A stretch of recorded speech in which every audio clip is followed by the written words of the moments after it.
La siguiente es una producción del Centro Misionero Bethesda. Palabra de Reino. Estás lleno de la salvación de Cristo, estás lleno de la justicia, de la santidad, de la verdad. Escuelas de formación. Sanidad interior. Testimonios de vida. Tenía 7 enfermedades, mejor dicho, y el trombo que me dio en la cabeza, el doctor dijo que yo no tenía nada. Que ¿Hiciste todos los exámenes? Todos los ¿Y cómo te exámenes, salieron? todos me salieron bien. Entonces yo traje... ¿No podías levantar el brazo? No, me dolía mucho. ¿Y el Señor te sanó hoy? Ya me sanó. Sí, ya volvió a la casa, está buscando trabajo, la honra y la gloria al Señor. Centro Misionero Bethesda les da la bienvenida. Hoy es martes, es el primer día de este estudio y lo vamos a titular Vida Nueva. Recuerda que en semanas pasadas les dije que íbamos a hablar de vida nueva, porque es muy importante hablar de este tema. Romanos capítulo número 6, allí cuando leímos Romanos capítulo número 6, estábamos hablando de la muerte del Señor Jesús, de la muerte conforme la muerte de Jesús en nosotros, así se llamó el estudio. Y leímos Romanos capítulo 6, versículo número 1 en adelante. Vamos a leerlo. Romanos 6:1, siempre en el nombre de nuestro Señor Jesús, dice: ¿qué pues diremos? ¿Perseveraremos en el pecado para que la gracia abunde? En ninguna manera, dice Pablo. Porque los que hemos muerto al pecado, ¿cómo viviremos aún en él?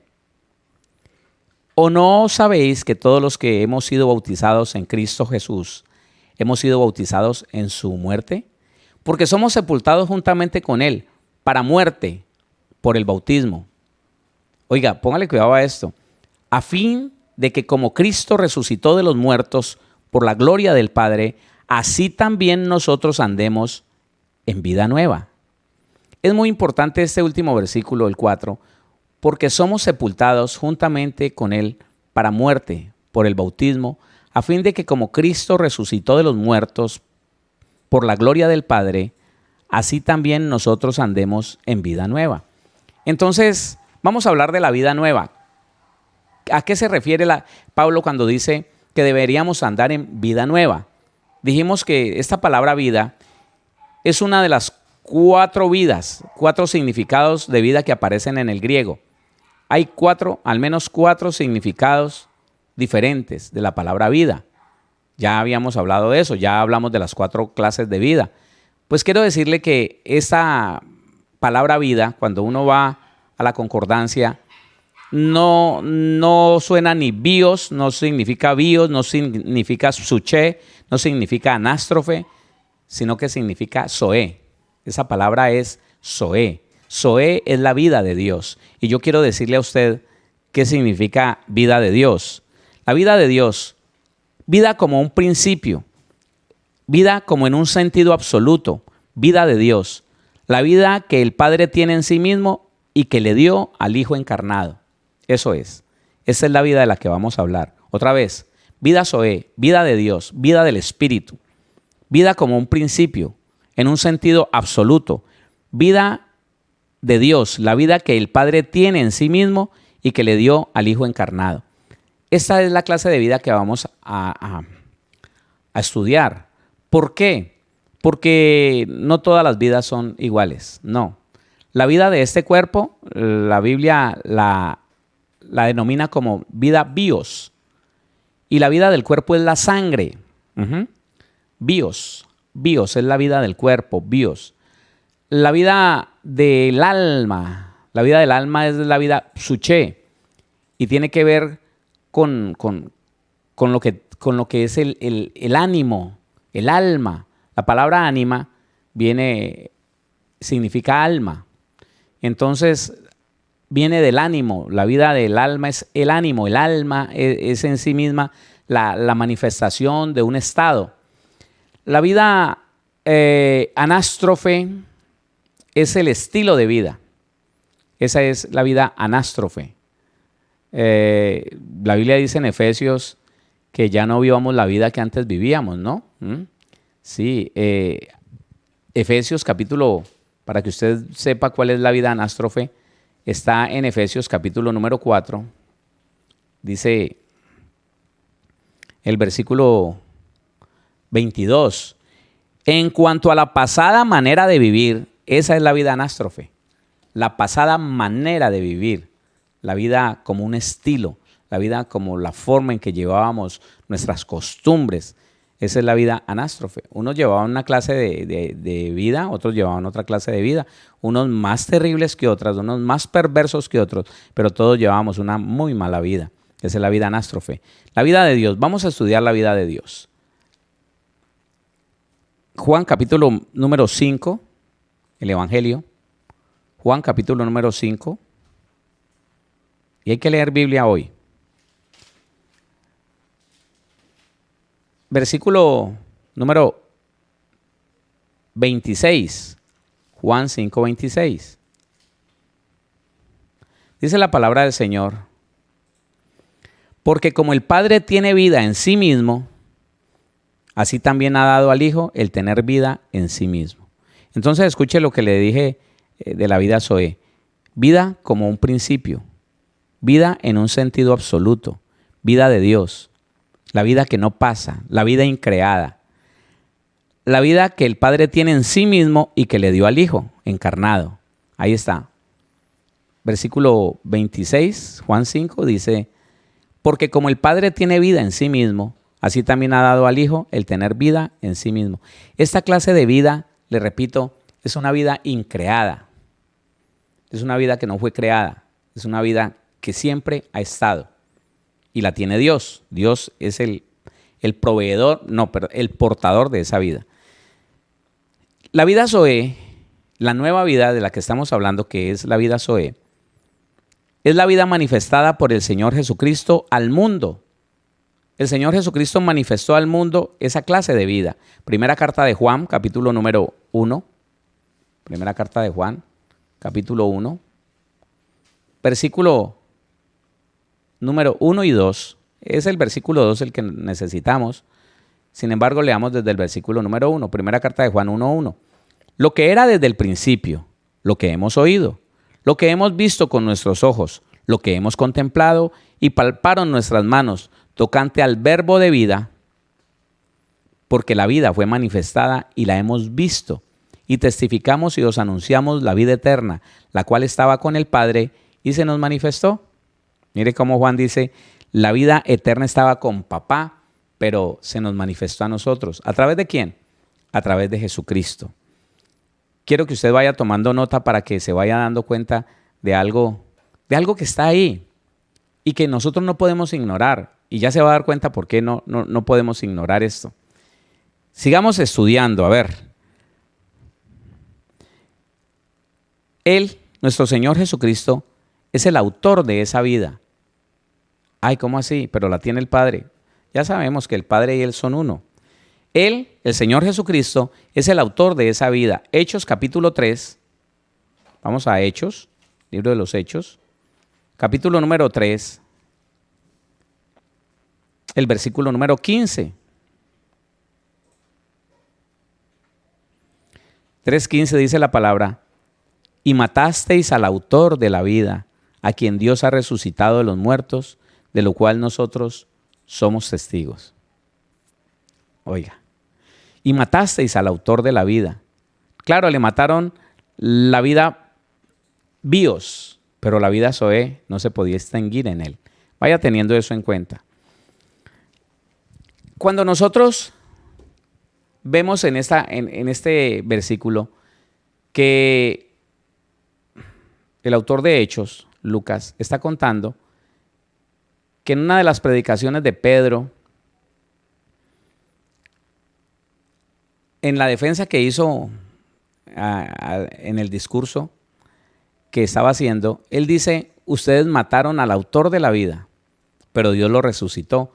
Le quitaron la vida vivos, pero Dios lo levantó con la vida Zoe. Por favor, medite esto. Habrá un día en que esta vida bios se acabará, la vida del cuerpo. Pero tiene que estar la vida de Dios activa en nosotros para que podamos resucitar, para que podamos levantarnos de entre los muertos del cuerpo, de entre los muertos físicos. Por eso el apóstol Pablo, él no dice murieron, no dice durmieron. Durmieron porque cesó la vida física, pero en ellos arde la llama de la vida de Dios. Está encendida la vida increada, la que nunca termina. Póngale cuidado a esto. La vida de Dios nunca termina. La vida de Dios no es posible apagarla. La vida de Dios no es posible matarla, para que le quede claro. La vida de Dios, a nadie le es posible matarla. No. Pero la vida del cuerpo sí, pero la vida del alma, si el Señor lo decidiera, el alma es creada, pero fue hecha para ser eterna. Ese es el riesgo del que no se salva, que se va a condenar en un sufrimiento eterno porque el alma fue creada para nunca ser destruida, para que permaneciera siempre. Continuemos. Jesucristo la trajo a nosotros. Jesucristo trajo esa vida nueva, esa vida increada, esa vida de Dios, la trajo a nosotros. Colosenses capítulo 3, el versículo número 4. Jesucristo trajo esa vida a nosotros. Colosenses 3:4 dice: cuando Cristo vuestra vida se manifieste, entonces vosotros también seréis manifestados con Él en gloria. ¿Quién es tu vida y quién es mi vida? Y a ver, yo quisiera predicar de otra cosa, pero tengo la Biblia. Y para mí es suficiente, y más que suficiente. Aquí la Biblia está diciendo que la persona que tenga afianzada su vida en otro que no sea Jesucristo, va a morir. Porque Cristo es nuestra vida. Escúcheme, por favor. Y no quiero sonar ni legalista, ni extremista, ni religioso. No quiero sonar de ninguna manera. Pero cuando usted le dice a un ser humano, mi vida, tú eres mi vida, él no conoce esto. Porque ningún ser humano te puede dar la vida que Cristo te dio. Ah, te la dio, ya te adelanté algo. Cristo te dio de su vida. Cristo es tu vida, Cristo es mi vida. Ningún otro te puede dar vida. Ninguna otra te puede dar vida. ¿Por qué el cristiano entonces se ve sumergido en una depresión horrible, horrorosa? Que porque la esposa lo dejó, que porque el esposo lo dejó. ¿Por qué? Porque esa mujer no quiere comer, no quiere dormir, está desesperada, dice, no tengo sosiego, mi vida se terminó, mi vida está echada a perder. Ese hombre, esa mujer dañó mi vida, mis ilusiones me las dañó él, me las dañó ella. Porque yo puse toda mi vida en sus manos, porque yo confié en él, yo confié en ella y mire como me paga. Pues bien merecido no lo tenemos. Porque dizque conociendo la palabra, dizque conociendo a Dios y confiamos en cualquier otra persona para poner nuestra vida en las manos de él. Cuando alguien le dice a otro, mi vida, y no está consciente de lo que está diciendo, para que eso sea nada más que una expresión. Cuando de verdad se dice, si tú no estás, yo no quiero vivir. Esas son las promesas de los amantes, ¿no? Esas son las promesas de los enamorados. Contigo o de ninguna manera. Si no vivo por ti, muero por ti. Se hacen unas promesas tú eres mi vida, tú eres mi razón de ser, tú eres mi respirar, imagínate. Y aquí la Biblia está diciendo, cuando Cristo vuestra vida se manifieste, Cristo es tu vida, nadie más es tu vida. Nadie dio su vida por ti, Jesucristo sí. Nadie se entregó totalmente, nadie sufrió lo que Cristo sufrió por darte una buena vida a ti, una mejor vida a ti. La vida nueva no es la vida de este cuerpo. No, la vida nueva no es la vida del alma. La vida nueva es la vida del espíritu. Y esa vida Zoé, la vida del Espíritu, tiene que arropar el alma para poder que el alma sea salva. Y ya vamos a ir entendiendo eso. Continuemos entonces. Él la trajo a nosotros, Colosenses 3:4. La vida nueva o la vida Zoé es la posesión del creyente que vive para Dios. Escuche esto, es la posesión del creyente, es su tesoro. Es el tesoro del creyente que ha entendido que tiene que vivir para Dios. El creyente que vive para Dios, escúchelo, tiene como tesoro la vida Zoé, la vida increada, la vida nueva. Entonces dice Juan capítulo 5, versículo 24, Juan 5, 24, vamos allá. Póngale cuidado a este versículo tan poderoso que nos va acercando cada vez más al conocimiento de esa vida nueva, de esa vida Zoé. Juan 5, 24. De cierto os digo, el que oye mi palabra y cree al que me envió, tiene vida eterna y no vendrá a condenación, mas ha pasado de muerte a vida. Aquí quiero detenerme un poquitico. Quiero que esto sea un estudio, sin embargo, no puedo negarle lo que nos va presentando la palabra. De cierto os digo, que el que oye mi palabra y cree al que me envió, tiene vida eterna. Oiga, y no vendrá a condenación, mas ha pasado de muerte a vida. ¿Cómo era nuestra vida cuando estábamos en muerte? A ver, ¿cómo era nuestra vida cuando el espíritu estaba muerto y el alma condenada? ¿Cómo era nuestra vida? ¿Qué regía nuestra vida? ¿Qué dirigía nuestra vida? Pues al no estar el espíritu presente y activo, lo que dirigía nuestra vida eran las emociones, los sentimientos, los pensamientos. Éramos esclavos de los pensamientos, éramos esclavos, lo dice Colosenses, de los pensamientos, del alma. Léalo conmigo, Colosenses capítulo número 2.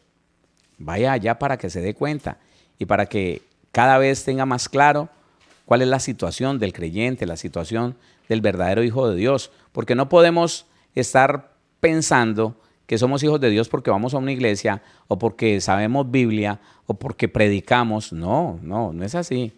Efesios capítulo número 2, el versículo 1 en adelante dice: y Él os dio vida a vosotros cuando estabais muertos en vuestros delitos y pecados, en los cuales anduvisteis en otro tiempo, siguiendo la corriente de este mundo, conforme al príncipe de la potestad del aire, el espíritu que ahora opera en los hijos de desobediencia, entre los cuales también todos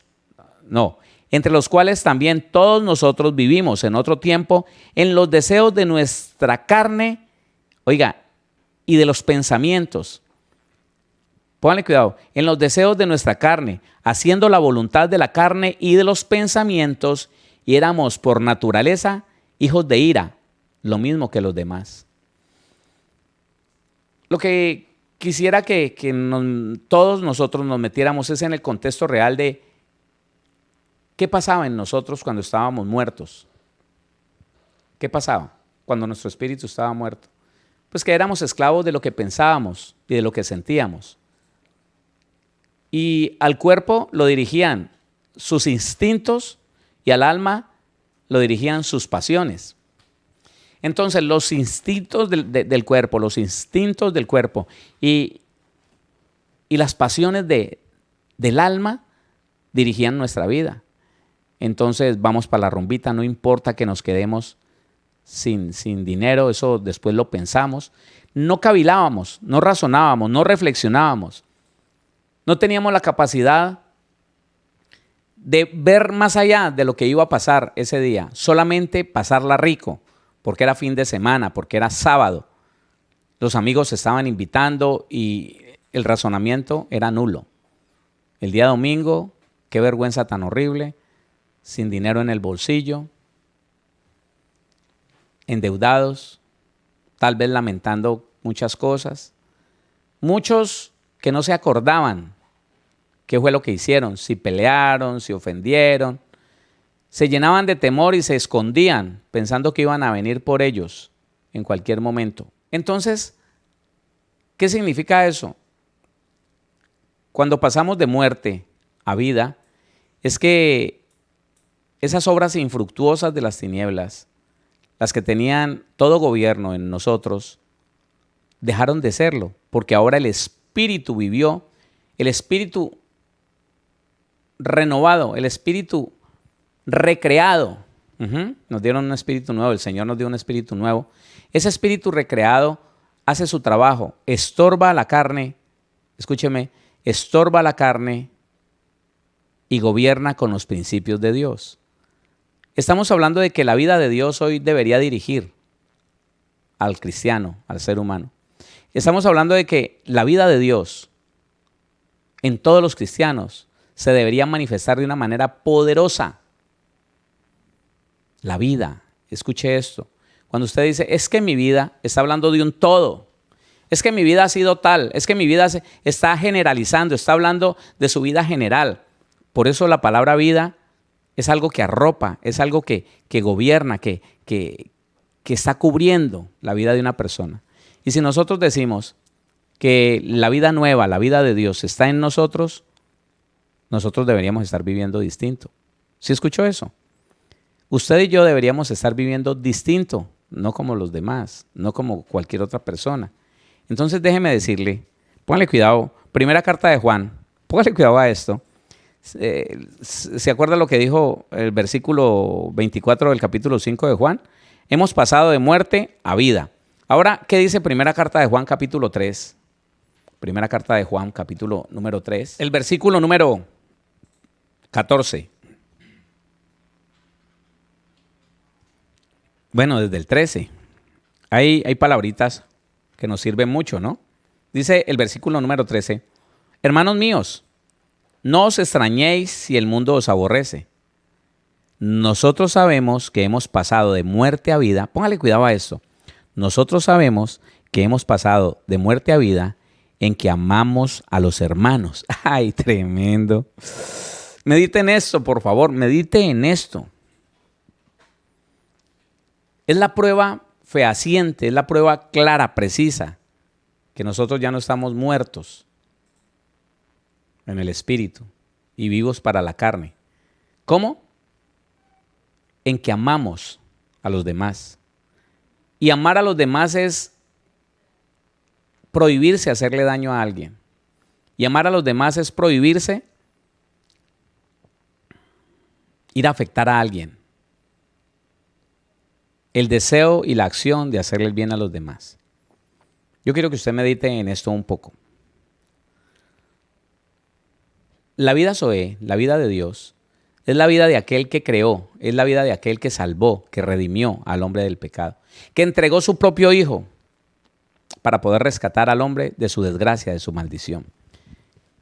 Y si esa vida Zoé, esa vida nueva está en ti y está en mí, nosotros somos incapaces de hacerle daño a nadie.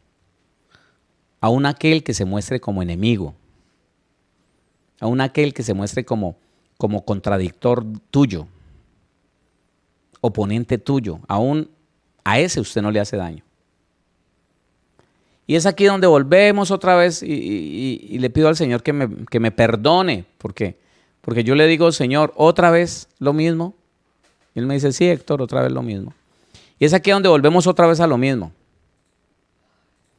¿Tiene la vida de Dios una persona contenciosa, pleitera, una persona que pasa días enteros enemistada con otro, que en su corazón le desea cosas feas, que no es capaz de saludarlo, que no es capaz de acercarse a darle la mano?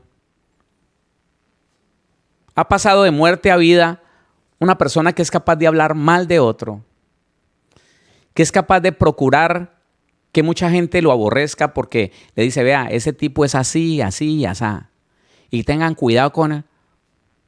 Y no estamos hablando de un delincuente, porque de un delincuente tenemos que estar informados, apercibidos.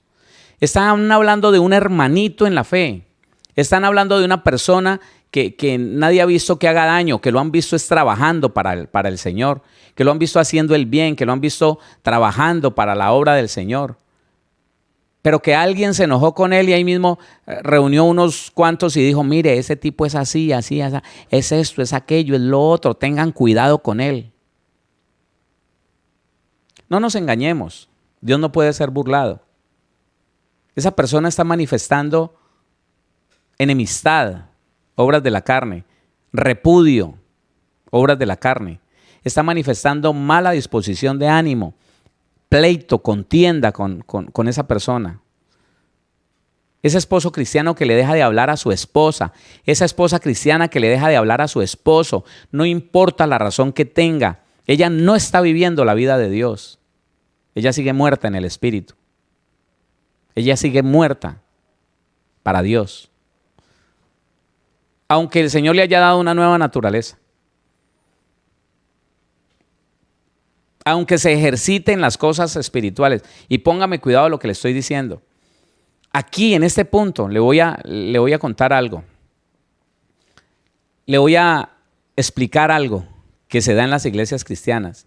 Que yo lo encontré cuando llegué a la iglesia cristiana, donde por primera vez empecé a congregarme. Lo hablamos ayer en una reunión que tuvimos con la iglesia de Yopal. Yo lo llamo el paralelismo. Paralelos, son dos cosas que van juntas pero distanciadas. Cada una va por un rumbo, aunque va cerca de la otra. Paralelos, al mismo tiempo. Líneas equidistantes, eso es, pero que no se juntan nunca. Nunca, no, las dos son diferentes. En este paralelismo, y escúcheme, el cristiano que nunca encontró cómo alimentar la vida de Dios a través de la palabra, de la buena palabra, a través de entender que el evangelio es un evangelio de transformación, de cambio, entonces se da este fenómeno que es el paralelismo. Ya le voy a explicar de qué se trata esto. Por un lado, entonces, la persona que se dice espiritual, la persona que se dice cristiana, desarrolla unos ejercicios, desarrolla unas prácticas. Esa persona aprende a ayunar y ayuna bastantes días. Aprende a orar y ora bastantes horas. Y aprende a leer la Biblia y aprende a predicar. Y es una persona que se va desarrollando en ese ejercicio espiritual, entre comillas, y es conocida en ese lugar, en esa congregación, como una mujer de oración, como una mujer de ayuno, y la gente la admira, y los hermanos la admiran, hombre o mujer. Esa persona entonces tiene fama, tiene renombre de mujer espiritual, de hombre espiritual. El hermano fulano, ese es un hombre de Dios. ¿Por qué es un hombre de Dios? Yo pregunté eso y ese día casi me excomulgan. Pastor, el hermano fulano, le dije yo a mi pastor, y me dijo, ese es un hombre de Dios. ¿Qué pasó con él? Yo le respondí con una pregunta, ¿por qué es un hombre de Dios? ¿Cómo así? Sí, ¿por qué es un hombre de Dios? Este hombre que yo le estoy preguntando, ¿por qué es un hombre de Dios? Me dijo, es que es un hombre muy metido con Dios. Un hombre muy metido con Dios. ¿Qué significa eso? Ese hombre ayuna, él se ha hecho ayunos de 40 días. Ajá, eso es un hombre metido con Dios. Eso es un hombre de Dios. ¿Y qué más hace? Ese hombre, si usted se pone a orar con él, eso le dan 2, 3 horas orando y eso es para las que sean. Ayuna y ora. Eso es un hombre de Dios. Entiendo. ¿Y qué más hace? El hermano estudia la palabra. Todos los días estudia la palabra. A las 4 de la mañana se levanta, estudia la palabra, ora al Señor y tiene su devocional. Eso es un hombre de Dios. Tremendo. Entonces mire lo que va construyendo la creencia de que la persona es un hombre o una mujer de Dios. Ayuno, oración, lectura de la palabra. Y le pregunté, pastor, ¿y él ha predicado? Sí, y predica muy bien. Entonces el hermano ayuna, ora, estudia la palabra y predica. ¿Y le da sueño en las vigilias? No, a él no le da sueño en las vigilias. Eso toda la noche es, hermano, orando, clamando y metido en la presencia del Señor. Metido en la presencia del Señor porque ora, ayuna, porque lee la Biblia, porque predica. ¡Qué gran hombre de Dios! Pastor, ¿y usted conoce la conducta de ese hombre como esposo? ¿Sabe que él tiene una mujer inconversa? Sí, a él le ha tocado muy duro, él lucha mucho con esa mujer y de hecho ha tenido problemas con esa mujer. ¿Y por qué ha tenido problemas? No, porque esa mujer es una tremenda fiera. ¿Le consta o es que él se lo ha contado? ¿No será que él, al mismo tiempo que ora, ayuna, lee la Biblia, predica y le gustan las vigilias, por otro lado es airado, es pleitero, es contencioso, es enemistoso, es celoso? ¿No será? Porque eso encontré yo en la iglesia cristiana cuando empecé a ir. Por un lado, tremendo el desarrollo del ejercicio espiritual, tremendo. Y por otro lado, tremendo el mal genio del hermanito. Tremendo los celos del hermanito. Tremenda la irresponsabilidad del hermanito. Dejaba a su familia allá todo el domingo por irse para la iglesia a levantar las manos y a cantar, y cuando terminaba el culto no le provocaba irse para la casa. Se quedaba en la iglesia barriendo, trapeando todo el día, toda la tarde. Empalmaba con el culto de la noche y allá se quedaba. Y todo el mundo se había ido y él conversando con el hermano que cuidaba la congregación, sin ganas de irse. Y le preguntaba yo: hermano, Dios lo bendiga, ¿y usted tiene familia? Me miraba con una cara tan horrible. La primera vez no me contestó, pero la segunda vez que le pregunté y le dije: hermano, ¿usted tiene familia? Así, tratando de ser amable. ¿Usted tiene familia? Arrugó el ceño y me dijo: métase en sus propios asuntos, hermanito. Esos hermanitos nuevos vienen y llegan como queriendo aplastar a todo el mundo, ¿no? No, perdóneme, era una pregunta. Discúlpeme, perdóneme. No, hermano, métase en las cosas del Señor más bien. ¿Por qué no más bien se mete en un ayuno? Que le hace falta el ayuno, hermano. Ya, listo. Sí, es verdad, me hace falta ayuno. Eso era cierto, me faltaba ayuno. Pero a él le faltaba humildad para reconocer que estaba haciendo mal. ¿Y sabe por qué le faltaba humildad? Porque el ayuno en esa forma, y la oración en esa forma, la lectura de la Biblia en esa forma, ensoberbecen al cristiano y lo apartan del cambio. Ellos creen que es suficiente con llenarse de motivos y decir: yo ayuno por esa mujer, pero ¿sabe qué? No la atienden. Yo he hecho ayunos por esa mujer de 7, de 14 días, pero ¿sabe qué? No la sacan. No le hacen un buen gesto, no le hacen una caricia, no le dicen: mi amor, te amo. No se quedan un domingo haciéndole el desayuno a esa mujer, no, porque es que ella es del diablo. Y yo me voy para la iglesia. ¿Y los hijos qué? No, ellos no cuentan con el papá. El papá está en otra cosa. Llega y no me molesten que estoy en oración. Se convirtió en una persona ultra mega espiritual. Ya no habla con los hijos, ya no se sienta con ellos. Ahora el televisor es el cajón del diablo, eso es diabólico. Y entonces ahí está el paralelismo. Escúcheme, la vida nueva no se manifestó una religión que lo llevó a ser muy bueno orando, muy bueno ayunando, muy bueno leyendo la Biblia y predicando la palabra en su forma. Y predicando cosas que no están en la Biblia, predicando que la mujer que no se convierta hay que dejarla, predicando destrucción de hogar, predicando cosas que no están en la Biblia. Y entonces, la vida nueva, el cambio, ¿dónde está? ¿Dónde está? ¿Dónde está? Hay hombres que se han amañado así. Hay hombres que llegaron a ser ministros, llegaron a estar encargados de congregaciones y nunca dejaron el mal genio.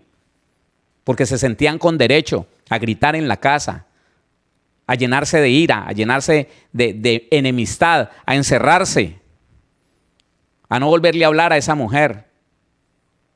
Y ellos estaban creyendo que estaban siendo espirituales. Resulta que el espiritual es aquel que manifiesta la vida de Dios, la vida Zoé, la vida nueva. Y la manifestación de la vida nueva es la amistad, la aceptación de los demás, el deseo y la acción de hacerle bien a los demás. Dice la Biblia, en esto, lea lo que dice, primera carta de Juan, capítulo 3, versículo 14. Nosotros sabemos que hemos pasado de muerte a vida en que amamos a los hermanos. El que no ama a su hermano permanece en muerte. Y tantos cristianos hablando de otros cristianos, pastores hablando de otros pastores, de cristianos que no les caen bien, que no hacen lo que ellos les piden, que no están de acuerdo con sus amarguras, con todo su egoísmo, con todo lo que están predicando. Y el que no esté de acuerdo, entonces le declaran la guerra y dicen que son hijos de Dios y que están en vida nueva. El Señor viene hoy y se quedan, se lo aseguro por la palabra que así es. Usted que está allá en esta cuarentena peleando con su mujer, que difícilmente la saluda porque es que le cae mal todo lo que ella dice, todo lo que ella hace le irrita, usted está amargado. Y con amargura no va a ir para el cielo. No, hermano, la Biblia lo dice. Usted mujer, ¿cuánto hace que no le habla a su marido? Este fin de semana se envolvió en sudaderas, se puso 4 blusas y se volteó para el rincón. Y dice que es una hija de Dios, aleluya, y habla en lenguas. Practica la enemistad y dice que tiene la vida de Dios. No, hermano. La vida nueva nos transforma. ¿Sabe qué? La vida nueva nos cambia totalmente. No nos deja con ganas de ser enemigos de nadie. Entendemos correctamente, perfectamente que nuestra guerra, nuestra lucha no es contra carne y sangre. No volvemos a pensar que un ser humano es nuestro enemigo. Jamás. Jamás volvemos a pensar que un ser humano es nuestro enemigo. Sabemos que los demonios son los que quieren dañarnos y contra ellos sabemos que tenemos autoridad. Así que no nos preocupamos. Así que el mal deseo de una persona no nos inquieta. Sabemos que nadie nos puede hacer el bien si andamos en la vida nueva, en la vida increada. Escúcheme, porque aunque la vida del cuerpo muriera, la vida de Dios nos va a levantar. Recuerda lo que dice el Señor. El que tiene al Hijo, el que cree en el Hijo, aunque estuviera muerto, vivirá. ¿Sabe por qué vive aunque está muerto? Porque la vida de Dios lo va a levantar. ¿Sabe por qué hay muertos que han sido resucitados por la oración de un hombre?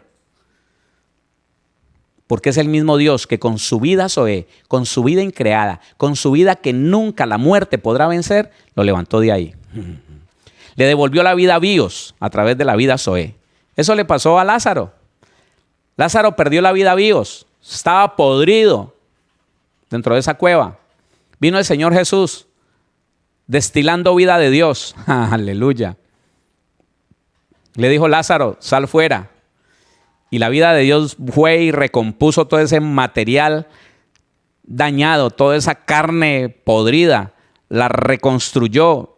Hermano, que el Señor nos permita entender el poder de la vida de Dios.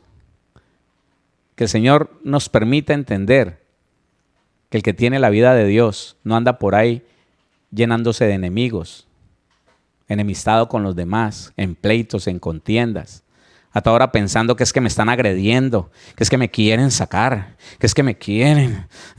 Y entonces tengo que dejar de hablarle a este y de hablarle a esta porque son mis enemigos. Usted no sabe, no ha nacido en la vida nueva. Puede que Dios le haya dado una nueva naturaleza, pero esa naturaleza no se ha activado lo suficiente como para darle fuerza a la vida espiritual, a la vida Zoé. Qué terrible es estar viviendo el paralelismo que se vive en las iglesias cristianas.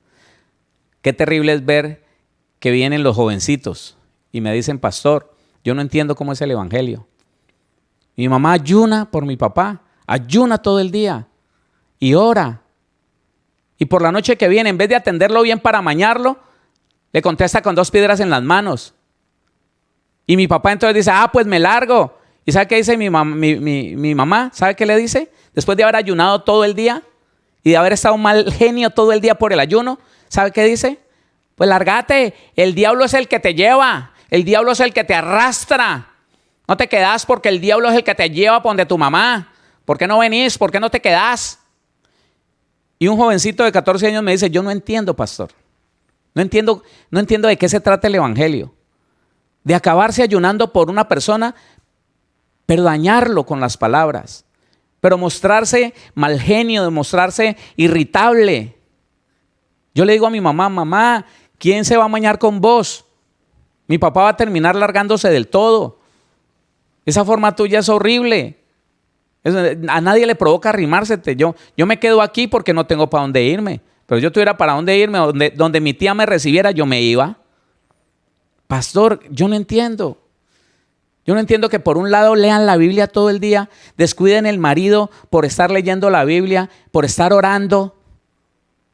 Y al final entonces, porque ella no lo atiende, porque ella no, sírvase la comida, estoy ocupada. Lo que estoy haciendo es más importante que irle a servir a usted una comida. O no tiene manos para servirse la comida. Y le está pidiendo al Señor, Señor, cámbialo, Señor, cámbialo. Y ella dañándolo. Pero pastor, qué cosa tan terrible. Vamos a la congregación donde nos congregamos y allá dicen que mi mamá es una santa, que es el diablo el que se le levanta, que es el diablo el que tiene a mi papá enredado. Yo conozco a mi papá es muy buena persona, pero mi mamá no se la aguanta a nadie, ni el perro. Hace una semana el perro se murió y yo sé que se murió fue por la cantaleta de mi mamá. No le pasó nada, sencillamente amaneció muerto. Pero es que no se la aguanta a nadie, pastor. Y en la iglesia hay que ver que a mi mamá la tienen como, una mujer de Dios. Esa mamá suya, dele gracias a Dios de tener una mamá así. Y yo digo, no, Señor, cámbiame a mi mamá. Yo quiero otra mamá, más coherente. A mí me parece, pastor, que los cristianos, el evangelio es de locos. Porque yo no entiendo cómo es que mi mamá está flaca de ayunar por mi papá, pero lo daña con el mal genio, con las malas palabras, con la cantaleta, o lo regaña por cualquier cosa. Y a toda hora le está diciendo que son los demonios, que mire, vea, ¿no entendés que son los demonios? ¿Cuándo vas a ir a la iglesia? Menos va a ir mi papá, menos. Y entonces, qué terrible es eso, hermano. Cuando la vida de Dios no se le ha dado lugar para que cambie la persona, vida nueva, cambio, transformación. Si de pronto usted está escuchando y dice, bueno, pastor, pero usted describe el problema y entonces, ¿qué hay que hacer? ¿Sabe qué? Dedíquese más a atender a ese marido, dedíquese más a atender a esa mujer, sea más amable, ayune menos, atiéndalo más, atiéndala más. De vez en cuando, quédese durmiendo hasta tarde con ese marido inconverso, con esa mujer inconversa, quédese hasta tarde, hágale el desayuno, dígale a su pastor, el próximo domingo voy a atender mi familia. Al final, ¿sabe qué? Dios le va a pedir cuenta por su familia. Porque es que es incoherente, hermano, es altamente incoherente eso que se presenta en la iglesia. Que ese hombre ayuno y oración y estoy clamando por mi esposa para que la cambie. Cambia vos. ¿No escuchan que el Señor les está gritando, cambia vos? Te di una nueva vida, la vida Zoé, la vida increada, para que cambies vos, para que dejes el mal genio, para que dejes la tacañería, para que dejes tanta cosa horrible que te está dañando tu hogar, que tiene a esa mujer triste y aburrida, que ya está pensando en irse, lo que no pensó cuando eras un tomatrago, porque al final venías de tomar trago en la madrugada del domingo, pero por la mañana te levantabas a hacerle desayuno y ahí tenías ya listo todo el programa para salir al caño, a regocijarte para ver cómo la contentabas. Pero como ahora eres un santo, la descuidaste, la dejaste tirada, ya no te preocupas por ella. Y lo único que decís es, vea, en vez de estar agradecida porque el Señor me tomó y me salvó y ya no soy el borracho, pues ella prefería el borracho que la atendía, aunque sea por conquistarla, por reconciliarla, prefería el borracho que le traía un regalo de vez en cuando, que la sacaba los domingos, que la enamoraba por la noche y le decía, no, venga, la convenzo de que yo no tengo sino a usted, ahora que ni la mirás. Y decimos que somos nuevas criaturas. Y decimos que la vida Zoé está en nosotros. La vida nueva. Sin vida Zoé no hay arrebatamiento, no hay salvación. Se lo estoy comprobando por la Biblia. Le estoy mostrando cómo la Biblia dice que solamente esa vida de Dios que ha traído Jesús a nosotros es la que no puede ser vencida por ninguna otra muerte. No puede ser vencida. Esa vida es invencible. La muerte no pudo retener a Jesús porque en él estaba la vida de Dios. Y si en ti y en mí está la vida de Dios, se tiene que manifestar con esto. No eres enemigo de nadie. Amamos aún a los que no nos aman. Nos prohibimos resistir las autoridades, murmurar las autoridades, hablar mal del que nos hace daño. Nos negamos a afectar a alguien para mal. No lo hacemos. No lo hacemos. Déjeme, le digo algo más. Un día, esta vida Zoe se extenderá a la esfera del cuerpo. Escúcheme. Un día, esta vida Zoe se extenderá a la vida del cuerpo, a la esfera del cuerpo. Así como se manifestó en Jesús la vida Zoe en su cuerpo, cuando resplandeció allá en el monte. Ahí fue. ¿Y sabe por qué se manifestó? Yo se lo dije un poquito, le hablé un poquito de eso cuando hablé de la muerte de Cristo en mí. ¿Sabe por qué se manifestó? Porque Él murió todos los días al deseo de los ojos, al deseo de la carne, a la vanagloria de la vida. Murió a la ira, al pleito, a la contienda. Murió al defenderse, murió a señalar, a juzgar a otro. Murió a eso. Y esa vida Zoe, esa vida increada, fue tomando cada parte de su cuerpo hasta que ya ese cuerpo no aguantó y resplandeció con la gloria de Dios, con la vida de Dios allí. Y claro, el cuerpo tuvo que ir a la cruz y murió, pero la garantía del Señor Jesús era que la vida Zoe, la vida de Dios estaba en Él. Y esa vida lo levantó. Ese fue el poder que lo levantó. Pero entonces, ¿cómo va a suceder eso? Déjeme, le digo esto de último. Si manifestamos o vivimos en la nueva naturaleza, si usted y yo manifestamos la nueva naturaleza para ser cambiados poco a poco, si no nos da vergüenza, ni dejamos que el orgullo habite en nosotros, para agachar la cabeza, para sonreír ante un insulto, para no sonreírnos así de medio lado y torcido cuando otro se equivoca, con orgullo. Es que no, cuando nos negamos a sentirnos más que los demás, cuando nos negamos a manifestar las obras de la carne, cuando vivimos en esa nueva naturaleza de justicia y santidad, cuando dejamos que esa vida nueva, cuando dejamos que esa naturaleza nueva nos impregne todo y nos lleve a hacer el bien a todos, entonces esa vida nueva cada día va a ir impregnando poco a poco, lentamente, nuestro cuerpo. Pero solo, escúcheme, si vivimos en la nueva naturaleza y cada día morimos a lo terrenal. Y voy a quedar en este punto porque lo voy a retomar mañana con la ayuda del Señor, para que vamos a la cita que dice eso. Lo terrenal tiene que morir y no puede morir en las manos de otro hombre, tiene que morir por la vida de Dios. Si tu carne y mi carne, si tus deseos y mis deseos, si tus pasiones y mis pasiones mueren a causa de que la vida de Dios está en ti y está en mí, entonces vamos a vivir para Dios. Entonces la nueva naturaleza se va a manifestar. Entonces el diseño original que fue establecido en la eternidad, tuyo y mío, se va a manifestar. Y ese hombre no lo van a volver a ver lleno de ira, lleno de celos, lleno de envidia, lleno de egoísmo, dejándole de hablar al vecino, teniendo reservas con otro, cuídese de aquel. Y es un hermano en Cristo, hermano. ¿De qué me voy a cuidar si es un hombre de Dios? No, olvídese. Está enfermo. Si no manifestamos la vida de Dios, nosotros sabemos que hemos pasado de muerte a vida en que amamos a los hermanos. El que no ama a su hermano permanece en muerte. Es sencillo, contundente, claro, preciso. ¿Qué tal si oramos? Oremos. Vida nueva es lo que el Señor ha traído a nosotros y la estamos estudiando apenas. Todavía no hemos llegado a donde Él dice que nos la dio. Y usted ya sabe que nos la dio. Yo le estoy diciendo algo que usted sabe, se lo estoy recordando. Le estoy mostrando el paso a paso de lo que dice la Biblia para que usted crea que hoy usted y yo tenemos la vida de Dios. Pero ¿se está manifestando esa vida? O por un lado se manifiesta como la manifestación de la religión, eso, la manifestación de la religión. Y por otro lado, la carne, porque es que eso es lo que se manifiesta en muchos cristianos. Por un lado, qué manifestaciones espirituales tan tremendas, ayuno, oración, saben Biblia impresionantemente, pero por otro lado, la manifestación de la carne en todo su apogeo. Ay, no lo vaya a mirar mal, no lo vaya a tocar cuando dice que está orando, porque como es una apariencia lo que él tiene, como lo que está es aparentando para que la gente lo vea y lo admire y wow. Entonces usted lo toca y dice, ¡ah! Hermano, sea sabio, yo soy metido en la presencia de Dios. Pues quién sabe cuál Dios.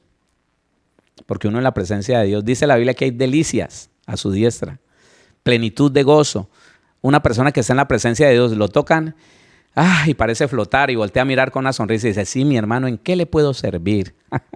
Pero el que se llena de ira, ¿estaba en la presencia de quién? Bueno, oramos. Padre, yo te doy gracias, bendito Dios. Amado Señor, Padre Celestial, queremos aprender, Señor. Queremos que tu palabra vaya a lo profundo de nuestro ser, hasta nuestro espíritu.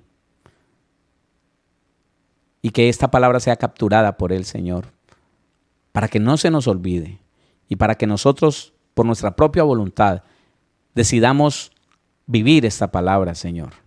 Padre, no queremos vivir la incongruencia, Señor, de la religión. No queremos vivir el paralelismo de la religión, Señor. Que hacíamos creer a los demás que éramos espirituales, porque hacíamos unos ejercicios, Señor, que hoy pertenecen, Señor, a los hijos y a las hijas de Dios. Pero por otro lado manifestábamos en plenitud las obras de la carne. Padre bendito, porque, Señor, no luce para nada en un cristiano decir que es un hombre de ayuno y de oración y por otro lado manifestar ira, pleito, contiendas, enemistades, envidia, celos.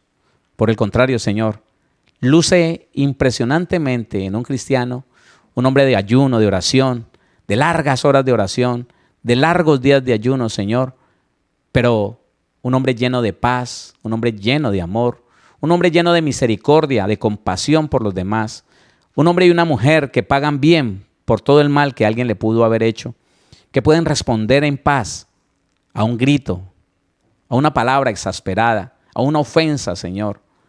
Alguien que pueden decir en su familia, en su hogar, que ha cambiado para bien, que ahora es el mejor padre, la mejor madre, el mejor hijo, la mejor hija, que esa transformación ha sido real y que ese hombre, que esa mujer, hoy cumple con su deber y es un gran hombre que se cuida de suplir las necesidades de su familia, que esa mujer ahora, esa mujer que era una amargada, ahora es una mujer tierna, es una mujer amable, que ese hombre que era lo más áspero del mundo, que no sabía expresar su amor, hoy abraza, hoy besa, hoy expresa con su boca el amor que siente por los demás y que sus hijos no lo ven odiando a nadie ni hablando mal de nadie. Ese es el evangelio, Señor, que tenemos que predicar para que la contradicción no siga dañando familias. Porque así, Señor, como este muchacho que me preguntaba, que él no entendía qué clase de evangelio era este, que si el evangelio era así, que él no quería nada con el evangelio porque él no quería ser como la mamá. Así mismo, Señor, pueden haber cientos y miles de personas en esa contradicción, viviendo no tu vida, Señor, no la vida de Dios, sino una religiosidad terrible que ha dañado y que podría seguir dañando hogares, familias.